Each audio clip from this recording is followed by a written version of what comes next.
I'd like to call the Policy Committee of the whole meeting to order this day, August 27th, 2025. We are at the alternative school cafeteria. This time we had asked for a roll call. Miss Abrams. Here. Miss Richards. Mr. Piazza. Here. Mr. Westmoreland. Present. Miss Dominguez. Present.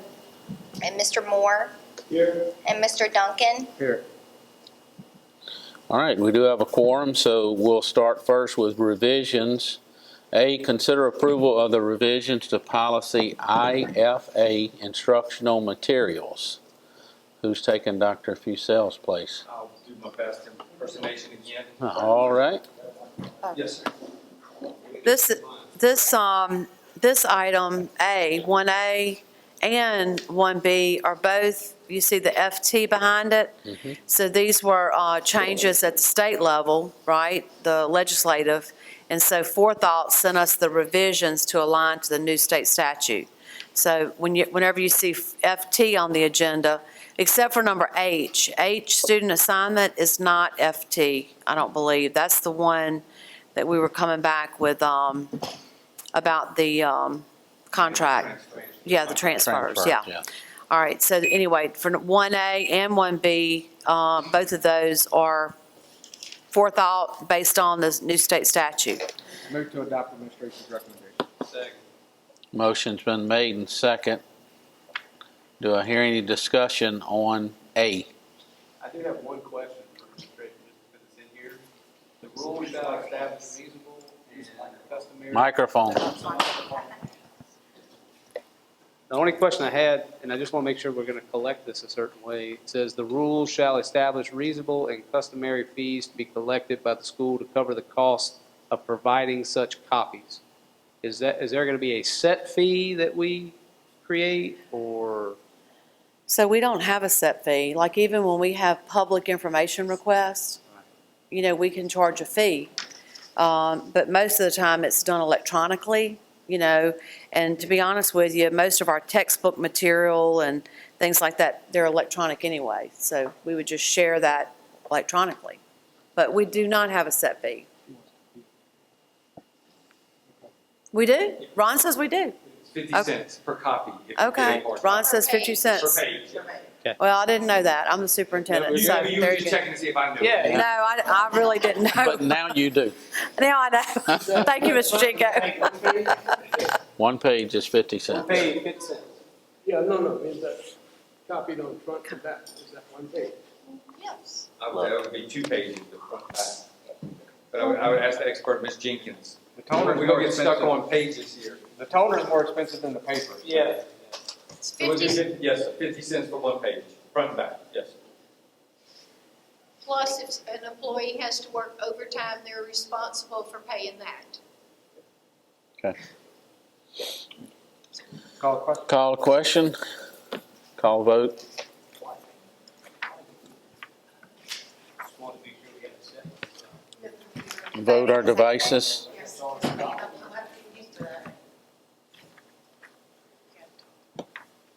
Voting is open.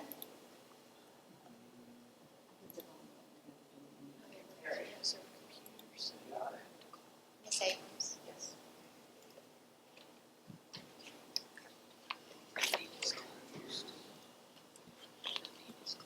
Voting is closed. Motion passed. All right, section B, consider approval of the revisions to policy IFBGA, student computer and internet use. Do I hear a motion to adopt? So moved. Motion by Mr. Piazza, second by Mr. Duncan. Any discussion? Just changing shall to Yeah, may. it's major revisions here. I'm just joking. Yeah, It's shall to may. from shall to may, and then we added skills behind safety.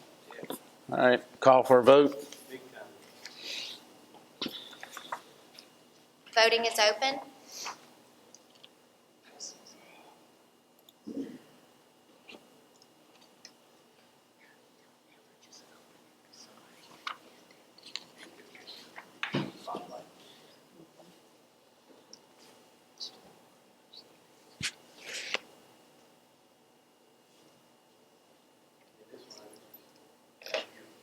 Jerry, you ready?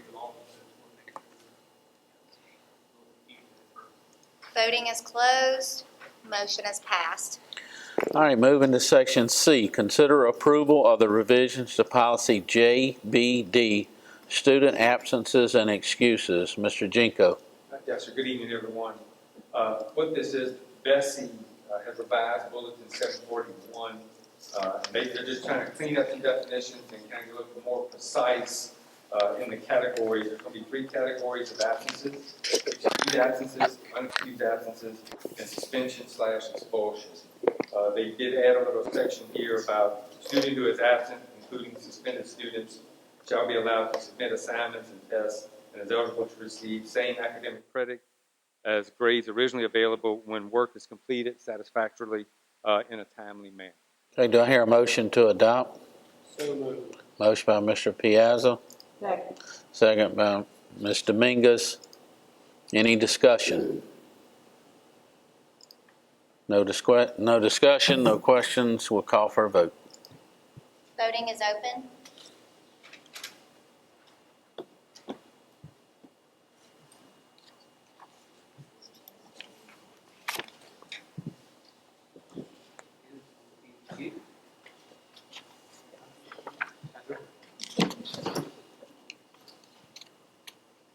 I'll take it.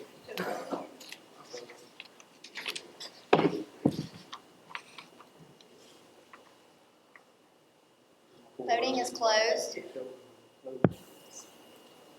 Motion is passed. All right, moving to section D, consider approval of the revisions to policy JCDAF, bullying and hazing. Mr. Jinko.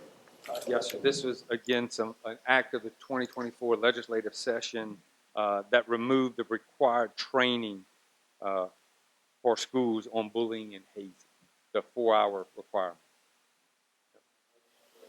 So moved. Motion by Mr. Piazza, Second. second by Mr. Duncan. Any discussion on this revision?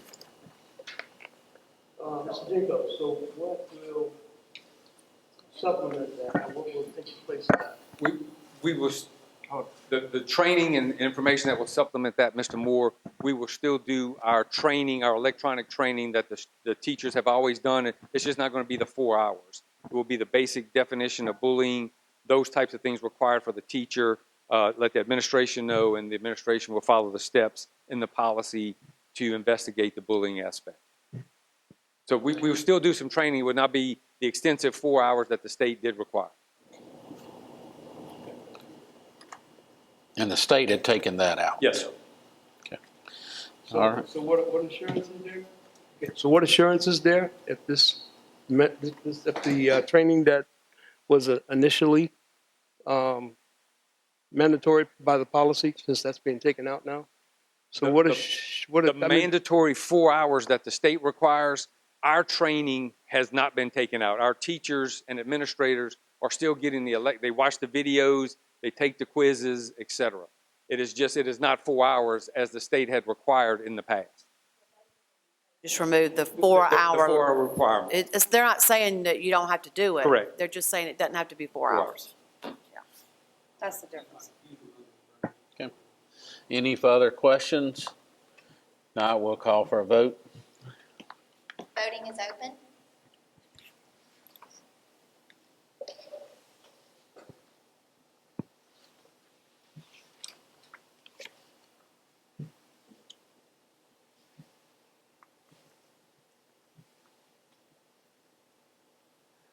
Voting is closed. Motion passed. Section E, consider approval of the revisions to policy JDE, expulsion. Mr. Jinko. Yes, sir. The state has, again, made some changes effective August 1st, 2025. The punishment for firearms, knives, and drugs, as reflected in the expulsion policy, reduces the mandatory times of expulsion from 4 semesters to 2 semesters for students in grades 6 through 12. There is an exception for the possession of marijuana and other chemicals, derivatives thereof, expulsion is not required unless it is the second or subsequent occurrence. However, Included under the additional reasons for expulsion, added statutory language states that any student in grades 6 through 12 found guilty on the first occurrence of being in possession, therefore, or thereof, can be recommended for expulsion. Not mandatory, correct? Okay, well, that was my question, was, it sounded contradictory. Yes, sir. Because it's not, I don't see that clarity. I still don't, and I still really don't see that clarity. I mean, it almost sounds, because you got one that says a student found guilty of a possession for marijuana, et cetera, shall not be subject to such expulsion unless it is the second or subsequent occurrence. And then, but then we still say, but it can be on a first occurrence. That doesn't jive with me. You can't be shall not, but yeah, maybe. Maybe you can. Yeah, I mean, does that, I don't, That was my big, and then going from the board to, does that contradict the law? This That is the new law. Yes, sir. Is it saying there in that, where it says the sentence, the student found guilty of being in possession? The way I read that sentence is that if it's their second occurrence, they could have 4. Is that how you know? It's only 2.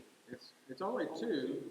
It just says, are found guilty on a first. I mean, I think it needs to be, I think the second or subsequent offense is what it should say.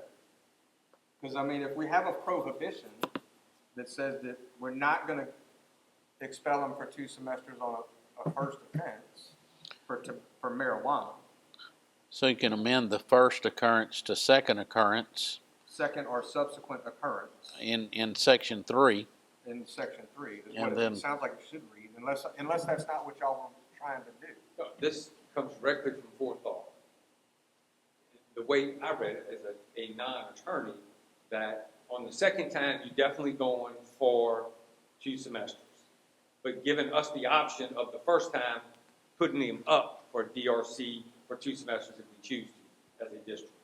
A student found guilty of being in possession of marijuana, THC, or other chemical derivatives shall not be subject to such expulsion unless it is the second or subsequent occurrence. Yeah, it's definitely contrary. But what I'm saying, could we amend that if the administration's, and I know this comes before, but I'm going on. We can amend anything we want to. Could you put it on the first? I know. That's what it's meant to do. No, it says only on first offense. You can't do it. Second or subsequent, you're supposed Well, I'm to. saying like. we It's did state with- law. We only have so many microphones, like, All right. So you want to make a motion to I'm gonna amend it? move I'm moving to table and refer back to forethought for clarifying language. And get Indigo or wherever to maybe go a little deeper to see. Because I don't know what the statute requires or what they're trying to do here. Okay, there's been a motion to table. Do we have a second? So what are we Second by referring back Mr. to? Piazza. So, Some clarity, no, some no, I clarity mean, on the he's verbiage. got a specific objection. What are What- we referring back to forethought? So what I'm asking them to do is to, if this language came from them, we need them to clarify why we have 2 provisions that say exactly the opposite thing. I think they made a mistake. So I want them to look at this again and tell us how to fix that They may have not worded the state Yeah. law correctly. and provide us better wording. All right, there's been a motion and a second to table. It's non-debatable. Call for a vote. For the next meeting. Second, Joey Piazza. As soon as we get word back from them, we'll put it back on the next policy meeting.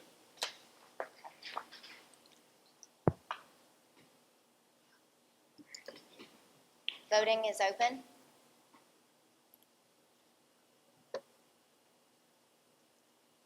I don't remember reading the legislature passing something that says we cannot suspend somebody that brings marijuana on campus. You have to wait till the second time. I don't, it seems like I would have read that. Yeah, I thought it was forced. Voting is closed. Motion is passed. All right, that matter's table, so. I have the policy, I'll give that to you if you want to do a little research. Well, I'm gonna let what we pay them to do. All right, moving on to, consider approval of the revisions to policy JGCE, child abuse. Mr. Jinko. Yes, sir. This is a minor change on page 2 related to the Children's Code addressing school resource officers. And it says, in addition, it scratches out and says, any police officer or law enforcement officer who works with school resource officer shall be considered a mandatory reporter. And then on page 3, there's an addition that discusses the school resource officer respect child abuse, neglect of a student, or the mandatory reporter respect child abuse or neglect of a school resource officer. Go through the process of resource officer shall immediately notify the officer employing law enforcement agencies or the Department of Children and Family Services in accordance with statutory provisions of this policy. Motion by Mr. Mingus, second by Mr. Piazza. Any questions on this revision? Okay. Ms. Rose first, Mr. Joey seconded. All right, no other questions. We'll go ahead and call for a vote. Voting is open.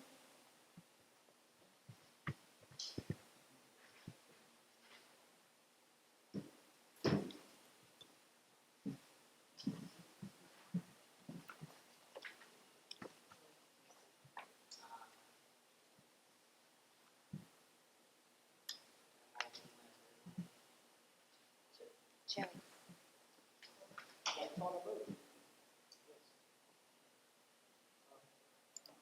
Voting is closed. Motion passed.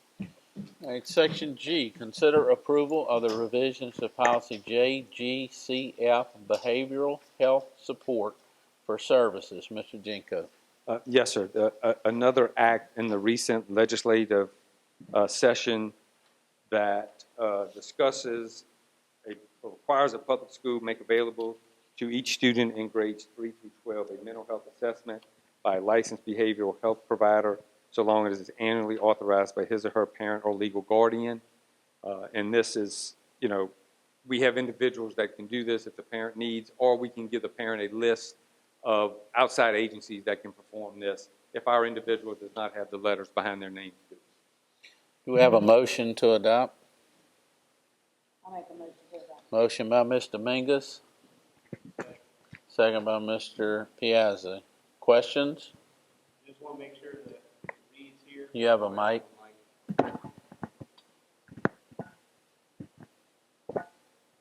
I just want to read that last sentence to make sure it's very clear. The assessments provided for this policy shall be provided to the appropriate students at each public school at no cost to the school board. I just want to make sure all the people watching this says we're going to do all this, and it ain't going to cost us a dime. It's normally covered through Medicaid. Yes. Okay. Any other questions? So are we assuming that this, Hold on. okay,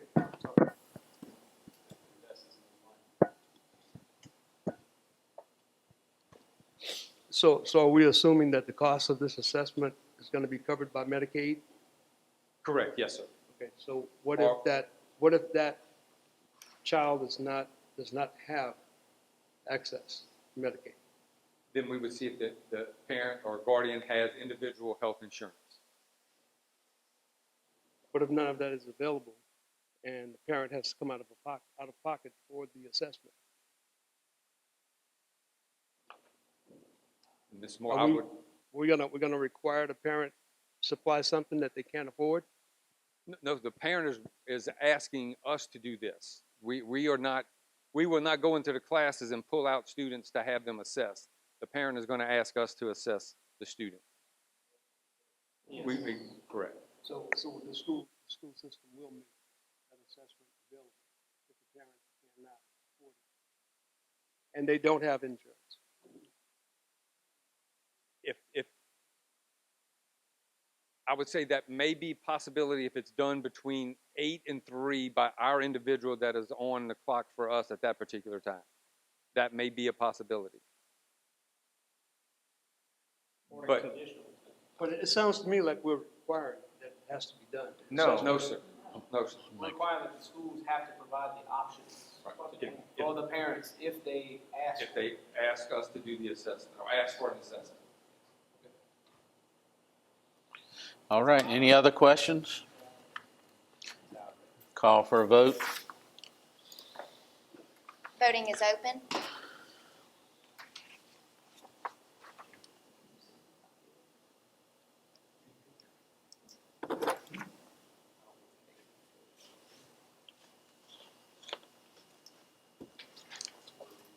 Voting is closed. Motion pass.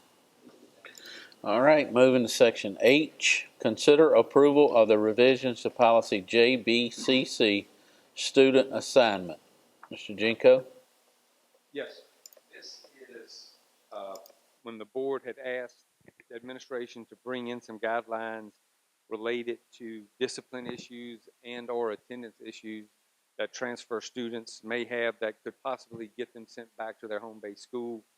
And I believe at one of the last meetings, Mr. Duncan had mentioned the old contract that we used to have. So we've kind of put both of them together, the issues that would relate it to attendance and/or discipline into the contract. And Ms. Cindy, do they have a copy of? Okay, you have. It's on the link. Oh, it's on the link. Yeah.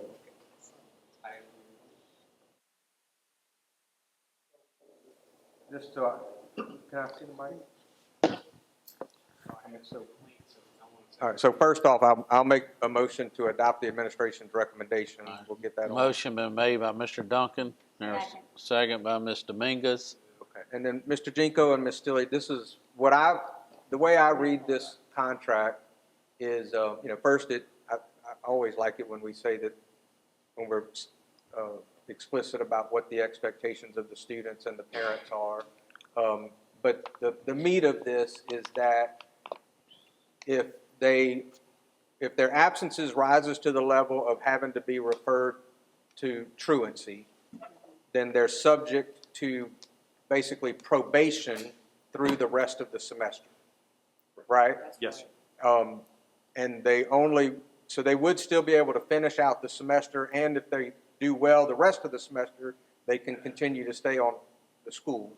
correct. But if they violate probation, then the following year, they would have to go back to their home base. Yes. And then the same is true essentially with discipline. We've specified that if it's a level 3 offense, so we have that explicitly outlined, then same type of thing. You're going to take the consequences like a normal student. We're going to put you on probation for the rest of the semester. And if you're still having problems, then that would subject you to the following year. Correct. Okay. You have a level 4. Put that if they go for DRC. Well, you go to task. And then after that, you would be recommended to go back to your home-based school. Home-based school. Yes. Be recommendation. All right. All right. Let me have that. That's Jerry. And this is just because I've been kind of looking into the funding following the student. How would this affect, like, if they're sent to task or wherever they transfer it to, and then they're receiving the funding, and then they're sent back to their home school, will the funding be transferred back to the home school? Oh, the attendance zone. The attendance You want me to take a crack at that? Yeah. I'll take a you crack want at that. I know the reference to funding travel following the student, Ms. Janice, and that of course is particularly important when we're talking about a student leaving the district and going to a charter school or something like that, right? But the funding for the student goes to the district from the state, and then we allot, based at the beginning of the school year, we allocate a certain number of teachers and staff to a school based upon the number of students at the school for the whole. So we wouldn't necessarily shift that allocation based on 1 or 2 students moving back and forth between schools. But I know I've had conversations with Mr. Jinko back when he was head of human resources, where if the school reaches a certain point and they've asked for additional staff, they will make that happen. Um, but we don't do it just based on like one or two Okay. students. Okay. That makes sense. And there's no other that I can think of, Ms. Stilley. There's no other funding allocation that goes to schools, well, that's based on student population from the district, except the teacher or staff allocation, and then I guess the small capital outlay funds now. Some smaller. Associated, but to your point, 2 or 3 students moving from school X to school Y is not going to Shift impact anything like that. You have a question, Jerry? Okay. So, Mr. Jinko, the only change that you're asking is under student transfer, um, under the first section, paragraph F, paragraph F, right? That's the only change we're making Yes, sir. here? We're giving some clarity to what could cause a student to move back due to attendance and or discipline. Okay.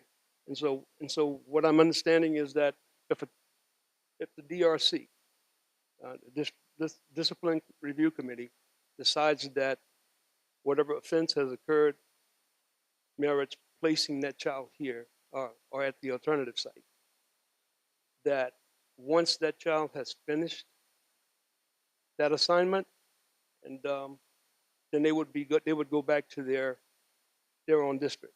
Their home-based school, correct? Yes, sir. So, what if it is recommended by the director for the alternative site that this child be sent back to their selected school of choice? Do we still commit that child back? I mean, and I'm asking this for this reason, because I know that students from time to time, knowing that they can be responsible for having another student removed from a campus, intimidate them into getting into a fight. If that student decides to defend himself, and the disciplinary review committee still decides to send him to the alternative site,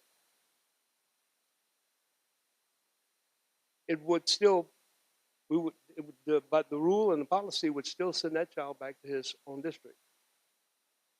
So, we have this little factor on each campus where resentment or whatever reasons the kids get into fights could actually select another student to be dismissed from that school of their choice.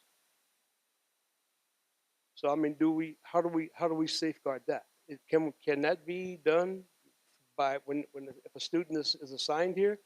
Can that happen from the council and our local psychiatrists here? I mean, could it be determined that that child should go back to their school of choice rather than the school that they're assigned, that the school that their district would assign them to? Mr. Moore, I think what my recommendation would be is that let Ron finish his time here. Mhm. And if the recommendation was for Ron to go back to his home-based school, and as you mentioned, the leader here says, I think Ron should be given another opportunity at his transfer school.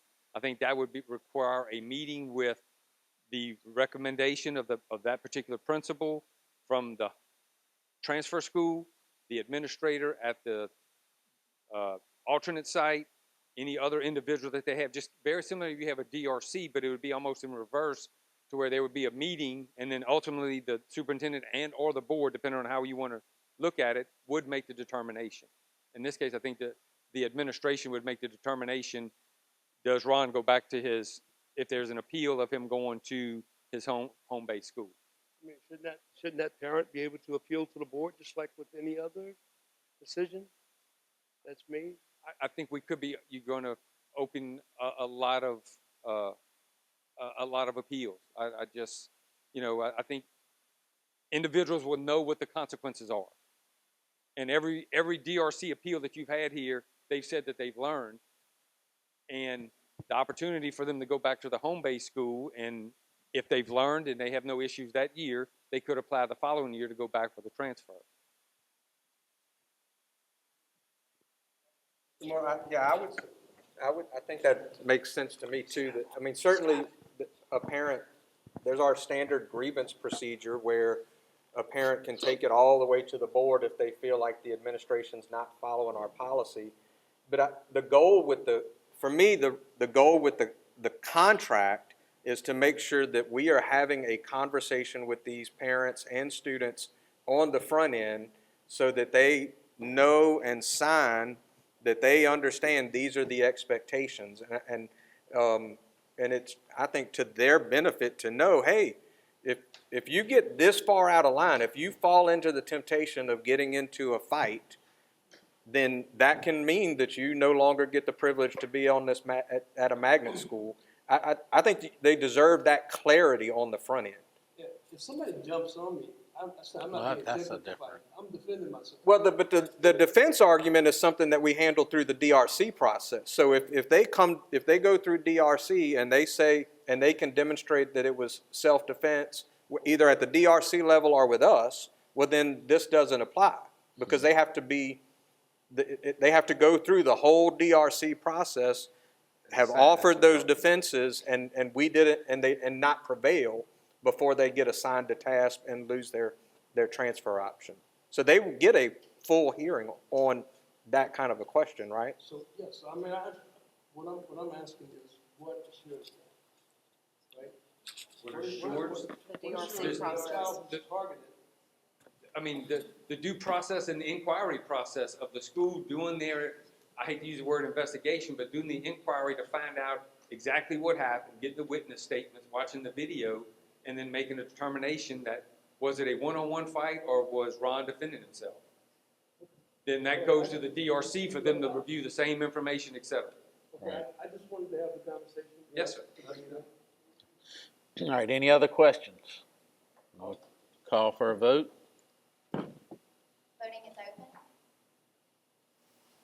Glad I now know that you can click the link. I learned something new. Look at Can teach old dog new tricks, that. right? I'm telling you. You know,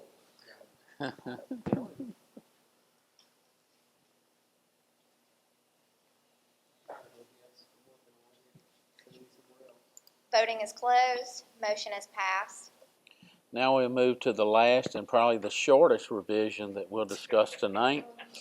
Consider approval of the revisions to policy JCDAA, student smoking, tobacco, and marijuana use.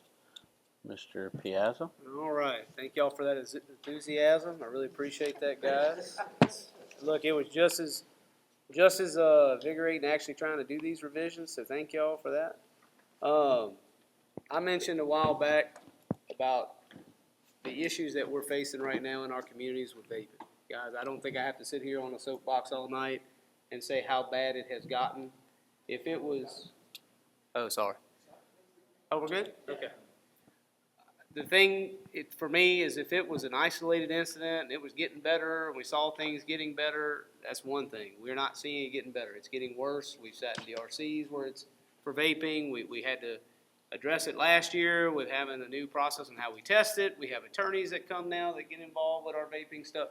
We need to address it, and it needs to be handled, in my opinion, the same way it was handled like we did for the fighting when it was out of control. Very harsh, but very compassionate at the same time.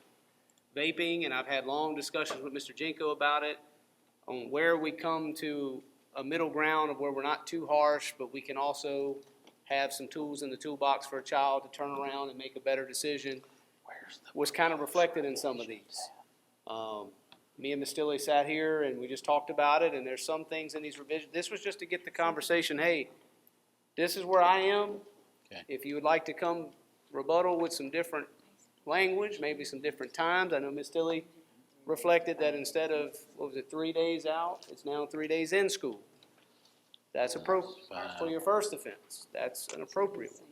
But guys, a lot of the stuff in here now is now hindering and putting some responsibility on the parent.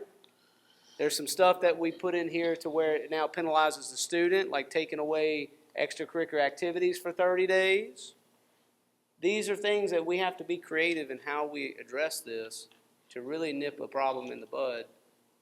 That's a long-term thing. This is not something that is going to affect them for the little bit of time they're with us. This is a habit that we're watching get created that's going to last a lifetime and really affect not only their mental, but their physical health. And it's a pandemic, guys. It's a problem that we are facing across the board. And if we as a board don't stand up for it, who's going to do it? I want to alliterate very clearly that everything we're talking about here is illegal. These kids cannot purchase this at a store by themselves. It's no different than if they get caught at a basketball game with a drink in their hand, or at Strawberry Festival with a drink in their hand. This is an illegal substance that they cannot have, whether it's tobacco or marijuana. It doesn't matter. It's an illegal substance for them to carry. And our policies need to reflect that in the severity in which it is. You know, and I know administration is going to be tough because you're going to have kids out of school. It's going to affect numbers. It's going to affect a lot of things. But I think just like with the fighting, when they realize, hey, I can't do this here, you'll see that decline of actually doing it on our campus, especially if the parents are impacted and involved in the process. Ms. Jenkins, when are we having our next board meeting where we would consider this report? I know there's been some discussion about the 9th only being. Tuesday, the So second. we're trying to do this on Tuesday? the 3rd. Approve the minutes, yes. The report from this committee, we're trying to do that by Tuesday. Again, talking into your mic here. Go ahead. So, well, Go ahead. so on your paper email that you sent us, you didn't clarify, is this, you want to change this for high school? So this would Middle school, high school, not elementary, this would be across the board. from K through? K through 12. Okay, Our current okay, policy yeah, is K through 12. Okay. I Well, think no, it's it's, okay. what is broke down, it's broke down differently for high school. Previously, Oh, okay. previously. I think you keep it simple and you put it for everyone. So Joey, I appreciate, I think you've done some really good work, and I agree with everything that you said as far as we need to make adjustments to this. The only thing is I get a little anxious when I don't have a recommendation from Forethought about how this might interact with other policies and state law,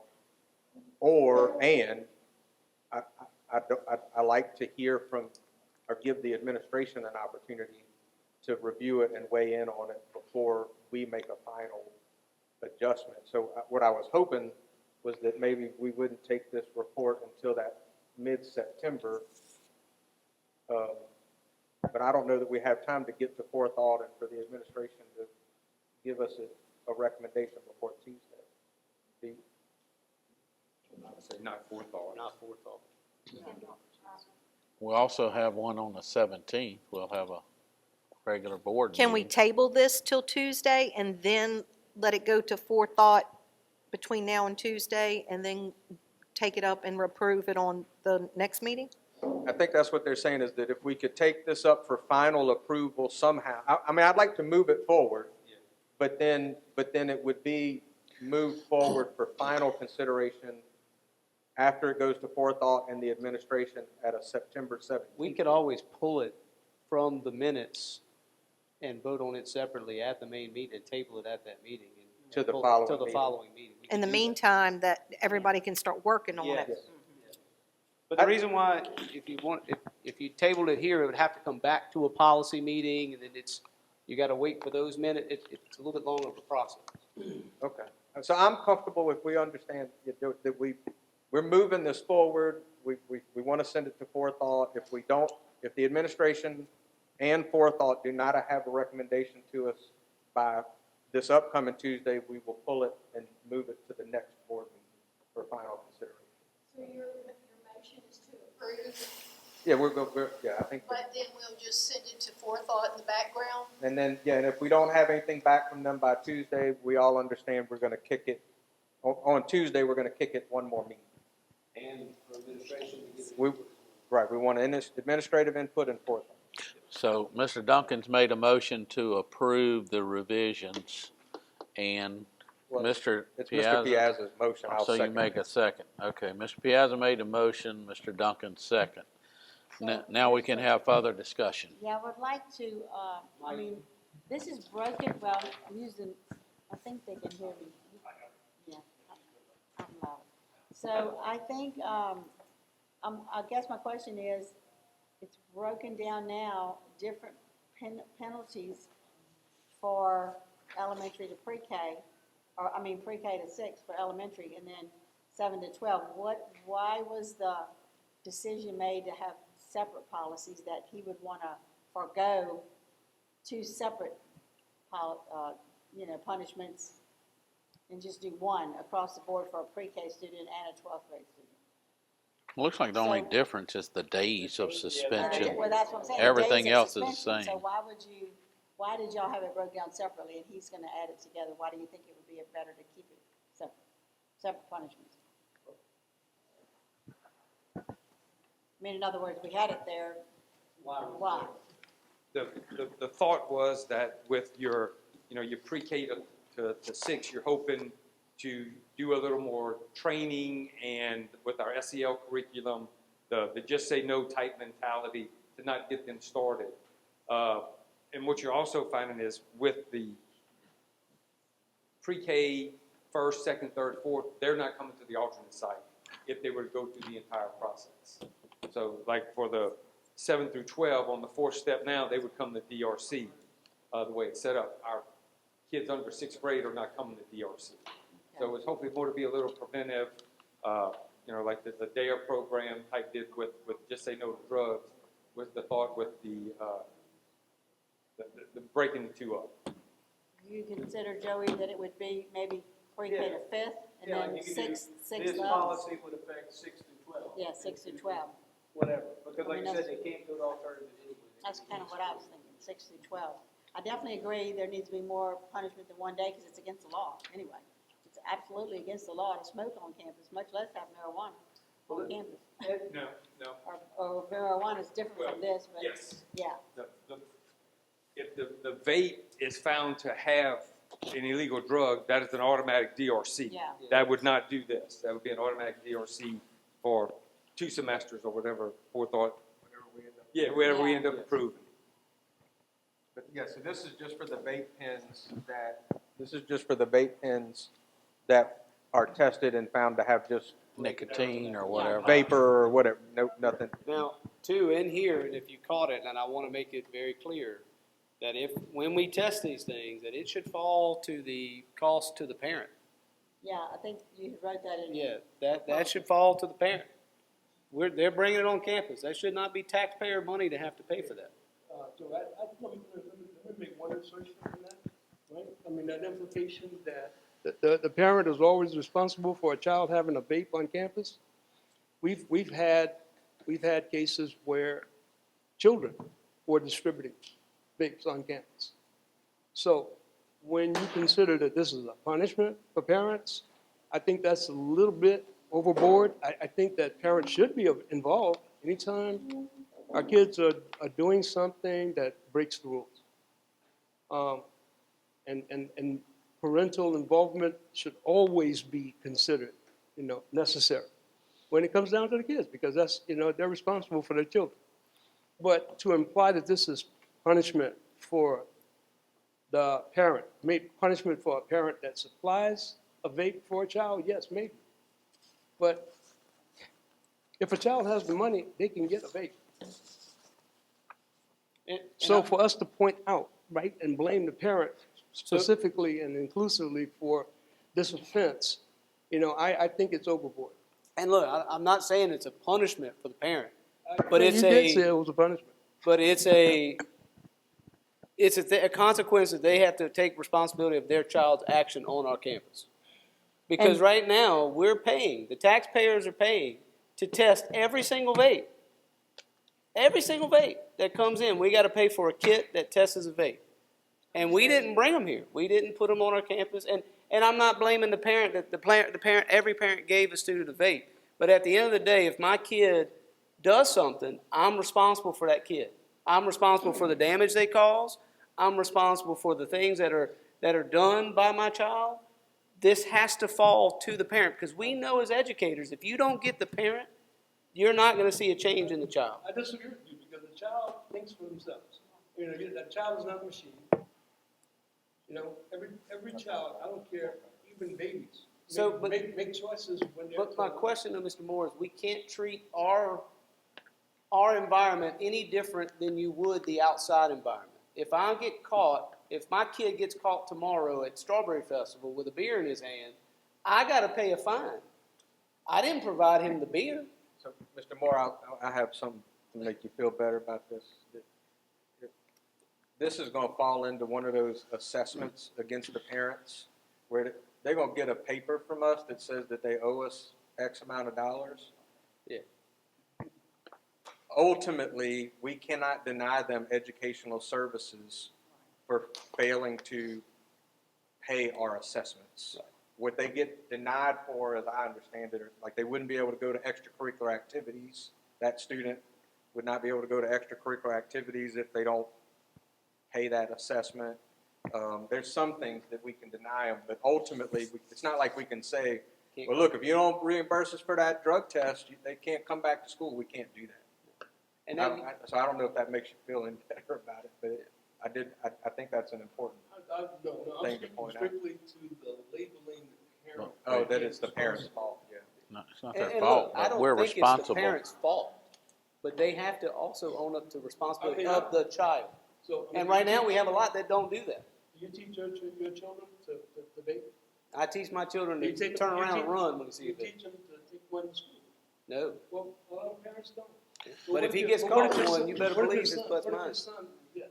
And that's the difference, though. Where I am doing that, there is a big majority that is not taking responsibility for their children, or whoever their guardian is.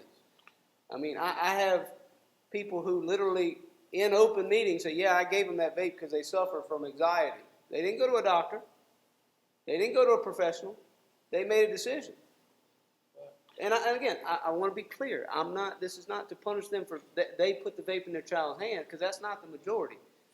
We've had a lot of situations where a parent came and had no clue that their kid was involved in this. But at the end of the day, they have to be involved. Well, They have to be there is involved. the law. But look, Louisiana law says that parents are responsible for the acts of their children, whether it's in school or whether it's out on the streets. So all we doing is enforcing that law that says the parents are responsible for what the children do, and if they incur cost or whatever, you're the parent, you're responsible for them. Call for vote. Vote's been called for. Voting is open. Trying to get there. Try. There it is. Uh-oh. Roll call.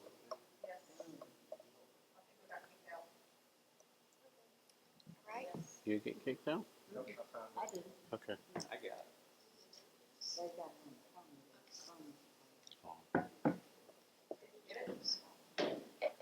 Let me just say that I do approve the policy, I don't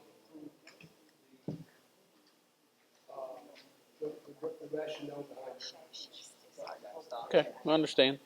We're gonna see what a forethought thinks about it also, and our attorney, it's subject to change as we go.